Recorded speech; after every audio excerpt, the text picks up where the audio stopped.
Bollywood silver screen presenting I want to live my life. कहानी की शुरुआत में हमें सारा को दिखाया जाता है जो अपने हस्बैंड और जुड़वा बच्चों के साथ रहती है। उसकी बेटी का नाम केट और बेटे का नाम जेसी है।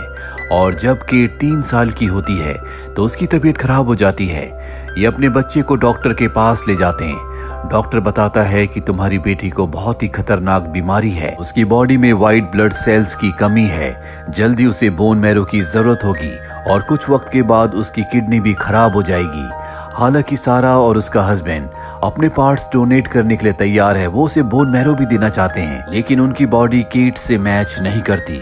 डॉक्टर कहता है कि मेरे पास एक रास्ता है। हम लैब में एक बच्चे को बनाएंगे जिसका जन्म सिर्फ और सिर्फ केट की जान बचाने के लिए होगा। सारा और उसका हस्बैंड इस बात के लिए मान जाते हैं और जल्दी लैब में एक ऐसी बच्ची को बनाते हैं जिसका हर एक चीज केट से मैच करता है। कई साल बीत जाते हैं और अब वो बच्ची थोड़ी सी बड़ी हो चुकी है जिसका नाम एना है। एना को ये बात बिल्कुल पसंद नहीं होती कि उसे इस दुनिया में सिर्फ इसलिए लाया गया है ताकि वो केट की जान बचा सके, अपने शरीर के हिस्से उसे डोनेट कर सके। साथ ही सारा ने एना के गले में एक लॉकेट पहनाया होता है जिसमें केट की फोटो होती है ताकि एना को हमेशा अपने पैदा होने का मकसद याद रहे। अब केट 14 साल की हो चुकी है। उसकी तबीयत बहुत ज्यादा खराब है जिस वजह से सारा ने अपना काम छोड़ दिया है। वहीं हमें एना को दिखाया जाता है जो इस तरह से जीना नहीं चाहती। वो अपनी जिंदगी खुद जीना चाहती है। इसीलिए उसके गले में जो लॉकेट होता है वो एक दुकान पर ले जाती है और उसे $700 में बेच देती है। वो पैसे लेकर वो एक लॉयर के पास जाती है और उसे बताती है कि मेरी बहन की तबीयत बहुत ज्यादा खराब है। मेरे पेरेंट्स चाहते हैं कि मैं उसे अपनी एक किडनी डोनेट कर दूं, लेकिन मैं ऐसा नहीं करना चाहती। लॉयर उसकी बातों पर विश्वास नहीं करता, जिसके बाद एना उसे अपनी मेडिकल हिस्ट्री दिखाती है जिससे उसे पता चलता है कि जब से एना पैदा हुई है उसके शरीर से white blood cells bone marrow कई बार निकाला जा चुका है। ये देखकर वो हैरान हो जाता है। वो उसका केस ले लेता है, पर साथ ही वो उसे ये भी बताता है कि अगर तुम केस जीत गई तो तुम अपनी बहन को किडनी नहीं दोगी, जिससे उसकी मृत्यु हो जाएगी। एना कहती है मैं सिर्फ अपने लिए जीना चाहती हूँ। दरअसल वो केट को बार बार व्हाइट ब्लड सेल्स और बोन मैरो देकर थक चुकी है। वहीं अब वो वक्त आ जाता है जब एना को केट को अपनी किडनी देनी है। उसकी मॉम, उसका पूरा परिवार हॉस्पिटल में होते हैं। तभी कोर्ट का नोटिस उसकी मॉम को मिलता है जिससे सारा को पता चलता है कि एना ने उनके ऊपर केस कर दिया है, यानी कि अब वो अपनी बहन को किडनी नहीं देगी। ये पढ़कर सारा को बहुत गुस्सा आता है। वो एना से पूछती है क्या तुम नहीं चाहती कि तुम्हारी बहन जिंदा रहे। एना कहती है कि मैं चाहती हूँ कि केट अपने बलबूते पर जिंदा रहे। ये सुनकर सारा को गुस्सा आता है। वो उसे एक थप्पड़ मारती है, लेकिन केट ये सब सुनकर बहुत खुश है क्योंकि वो नहीं चाहती कि उसकी बहन एना उसे अपनी किडनी दे। साथ ही बचपन से वो बहुत बीमार है, इसीलिए इस तरह की जिंदगी जीकर वो थक चुकी है। एना और केट के पिता भी यही चाहते हैं। वो नहीं चाहते कि अब एना के शरीर से कुछ भी निकाल कर केट की बॉडी में डाला जाए, लेकिन सारा बहुत जिद्दी है। वो किसी भी कीमत पर अपनी बेटी केट को जिंदा रखना चाहती है। रात को पूरा का पूरा परिवार डिनर टेबल पर होता है। अब सारा एना से कहती है कि तुम नहीं चाहती कि तुम्हारी बड़ी सिस्टर जिंदा रहे। एना कहती कि मैं चाहती हूँ, लेकिन अगर मैंने अपनी किडनी दी उसके बाद मेरी जिंदगी कभी नॉर्मल नहीं रहेगी। मैं किसी स्पोर्ट्स में हिस्सा नहीं ले सकती। आगे चलकर मैं कभी माँ नहीं बन पाऊंगी, ना ही अपनी मर्जी का खाना खा पाऊंगी।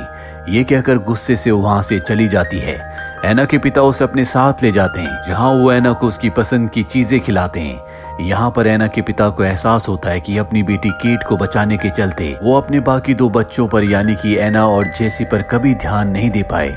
इन्हें ये भी नहीं पता कि इनके दोनों बच्चों की पसंद नापसंद क्या है। शाम को सारा अपने हस्बैंड से मिलने के लिए आती है और कहती है कि तुम्हें एना को समझाना होगा, उसे किडनी डोनेट करनी होगी। उसका हस्बैंड कहता है कि अब वो बड़ी हो चुकी है, मैं किसी भी चीज के लिए एना को मजबूर नहीं करना चाहिए। पर सारा इतनी आसानी से हार नहीं मानना चाहती, इसीलिए वो उस लॉयर के पास जाती है जिसे एना ने हायर किया है और वो उसे बताती है कि मैं भी एक लॉयर हूँ और अमेरिका के कानून के हिसाब से बच्चे जब तक 14 साल के नहीं हो जाते वो अपने पेरेंट्स, अपने गार्डियंस के ऊपर केस नहीं कर सकते। और कहता है कि मैं जानता हूँ, मैं ये भी जानता हूँ कि मैं इस केस को हार जाऊंगा, लेकिन मैंने एना की मेडिकल रिपोर्ट्स देखी हैं। 11 साल की उम्र में उसके शरीर से 2 बार बोन मैरो निकाला गया है। कई बार उसे हॉस्पिटल में एडमिट किया गया है। उसके साथ ही जो कुछ हो रहा है वो अच्छा नहीं है। वो अपने अधिकार के लिए, अपने राइट के लिए लड़ना चाहती है, जिसमें मैं उसका साथ दूंगा। इसके बाद सारा अपने घर आती है। वो देखती है कि उसकी बेटी अपनी हालत से बहुत ज्यादा परेशान है, क्योंकि इस तरह की जिंदगी जीते जीते वो थक चुकी है। साथ ही उसका बार बार कीमो होने की वजह से उसके बाल भी झड़ चुके हैं, जिस वजह से वो बाहर नहीं जाती।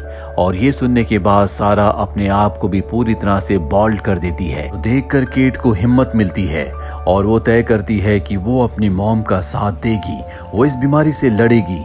इसके बाद केट को दिखाया जाता है जो अपनी फैमिली एल्बम देखती है, जिसमें उसे अपने जुड़वा भाई जेसी की फोटो को देखकर याद आता है कि कैसे बचपन से उसे डिसलेक्सिया की प्रॉब्लम थी, जिसमें बच्चों को पढ़ने लिखने में बहुत प्रॉब्लम होती है।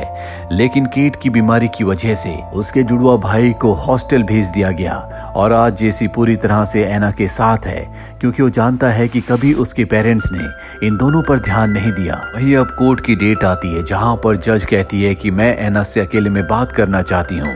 वो एना से बहुत सारी बातें करती है और बहुत इमोशनल भी हो जाती है, क्योंकि 1 साल पहले उसने अपनी बेटी को एक्सीडेंट में खो दिया था। सारी बातें सुनने के बाद जज कहती है कि मैं फ्राइडे को अपना फैसला सुनाऊंगी। अब क्योंकि कोर्ट में केस चल रहा होता है, इसीलिए केट जिसकी किडनी को ट्रांसप्लांट करना था वो ऑपरेशन रुक चुका है, जिस वजह से उसकी हालत बहुत ज्यादा खराब होने लगती है। दवाइयां भी उसके शरीर पर काम नहीं करती। डॉक्टर ये बात सारा को बताते हैं। सारा कहती है कि तुम ऑपरेशन की तैयारी करो। मैं एना को मना कर लाती हूँ, पर डॉक्टर ऑपरेशन की तैयारी करने से मना कर देता। वो कहता है कि मुझे पता है कि केस कोर्ट में चल रहा है और जब तक कोर्ट का फैसला नहीं आता हम ऑपरेशन नहीं कर सकते। वहीं केट को दिखाया जाता है जो एल्बम में टेलर नाम के एक लड़के को देखती है, जिससे वो इसी हॉस्पिटल में मिली थी। ये दोनों एक दूसरे को पहली नजर में पसंद करने लगे थे, लेकिन कुछ दिनों के बाद ही टेलर की मृत्यु हो गई, जिसके बाद केट पूरी तरह से टूट गई थी। और अब शायद केट का आखिरी वक्त आ चुका है। केट के पिता जब हॉस्पिटल में आते हैं तो डॉक्टर उन्हें बताते हैं कि केट के ऊपर कोई भी दवा काम नहीं कर रही, किसी भी कीमत पर हमें उसकी किडनी को ट्रांसप्लांट करना होगा, पर जब तक कोर्ट का फैसला नहीं आता ये हम नहीं कर सकते। अच्छा होगा कि तुम अपनी बेटी को घर ले जाओ। जिसके बाद केट के पिता उसे गाड़ी में घर ले आते हैं। एना और जेसी केट को देखकर बहुत खुश होते हैं, क्योंकि आज बहुत दिनों के बाद वो घर वापस आई है। सब फैसला करते हैं कि ये बीच पर जाएंगे, जहाँ पर ये हमेशा एंजॉय करते हैं। लेकिन तभी वहां पर सारा आ जाती है, जो अपने हस्बैंड के ऊपर बहुत चिल्लाती है और कहती है कि तुम उसे हॉस्पिटल से घर क्यों लाए, उसका इलाज चल रहा है। उसका हस्बैंड उसे समझाने की कोशिश करता है कि डॉक्टर ने केट को शाम तक के लिए घर भेजा है ताकि उसे अच्छा लगे, पर सारा उसकी बात नहीं सुनना चाहती। वो उस पर चिल्ला रही होती है, जिस पर उसके हस्बैंड को गुस्सा आ जाता है। वो कहता है कि बच्चों पर मेरा भी अधिकार है, मैं भी फैसले ले सकता हूँ, और अगर तुमने इसी तरह से अपनी मनमानी की तो मैं तुम्हें डिवोर्स दे दूंगा। ये कहकर वो अपने बच्चों को बीच पर ले आता है, जहाँ पर ये सब के सब एंजॉय करते हैं। कुछ देर के बाद सारा अपनी सिस्टर के साथ वहाँ पर आ जाती है और वो भी अपने परिवार को ज्वाइन कर लेती है। शाम होने के बाद केट को एक बार फिर से हॉस्पिटल ले जाया जाता है और अब फ्राइडे आ जाता है जब कोर्ट की सुनवाई है। कोर्ट की सुनवाई से पहले एना अपनी बहन केट को कॉल करती है जो हॉस्पिटल में है और कहती है कि अब मैं और नाटक नहीं कर सकती, तुम्हें सबको सच बताना होगा। केट कहती है कि अब बहुत ज्यादा वक्त नहीं बचा। इसके बाद हमें कोर्ट रूम में दिखाया जाता है, जहां पर एना का वकील अपनी दलील देता और बताता है कि किस तरह से एना के शरीर से कितनी बार बोन मैरो निकाला गया है, उसे कई बार हॉस्पिटल एडमिट किया गया है, जो कि 11 साल की बच्ची के लिए ठीक नहीं है। एना की मॉम एना के पास जाती है और उसे इमोशनल ब्लैकमेल करने की कोशिश करती है, जिससे एना की आंखों में आंसू आ जाते हैं। तभी एना का भाई जेसी कोर्ट में आता है और कहता है कि तुम्हें अब सबको सच बताना होगा। जिसके बाद फ्लैशबैक में हमें दिखाया जाता है कि जब केट के बॉयफ्रेंड यानी कि टेलर की मृत्यु हो गई थी, उसके बाद वो पूरी तरह से टूट चुकी थी। उसने अपनी जान लेने की कोशिश भी की, लेकिन एना ने उसे बचा लिया। जिसके बाद केट ने एना से कहा कि अब वो जीना नहीं चाहती, वो इस तरह की लाचारी की जिंदगी नहीं जीना चाहती। आज तक हजारों सुइयां उसके शरीर में चुभाई गई हैं और अब वो भी टेलर की तरह इस दुनिया से जाना चाहती है। वो एना से कहती है कि मॉम मेरी बात कभी नहीं मानेगी, इसीलिए तुम्हें मेरा साथ देना होगा। तुम उनके ऊपर केस कर दो ताकि तुम कभी मुझे किडनी डोनेट ना कर पाओ और मैं आराम से इस दुनिया से चली जाऊं। ये सारी बातें सुनने के बाद भी सारा को विश्वास नहीं होता, लेकिन उसका हस्बैंड समझ जाता है कि बच्चे जो कुछ कह रहे हैं वो सच है। वो सारा से कहता है कि केट ने तुम्हें कई बार ये बातें कही, लेकिन तुमने कभी उसकी बात नहीं सुनी। और अब इससे पहले कि जज अपना फैसला सुनाती, वो कहती है कि मैं केट से एक बार हॉस्पिटल में मिलना चाहती हूँ। वो हॉस्पिटल में केट से मिलने जाती है। कुछ देर उससे बातें करने के बाद वो वहाँ से निकल जाती है। उसी शाम को दिखाया जाता है कि हॉस्पिटल में सारा के सभी रिलेटिव्स आए हैं जो कि केट से मिलते हैं और आज केट सबको फाइनल गुड बाय कहती है। वो अपने पूरे परिवार से अच्छे से मिलती है और जब सब चले जाते हैं तो वो अपनी मॉम सारा को वहीं पर रोक लेती है और अपनी एल्बम जिसमें उसकी और उसके परिवार की यादें हैं वो एल्बम वो सारा को देती और कहती है कि अब मैं जाने के लिए तैयार हूँ।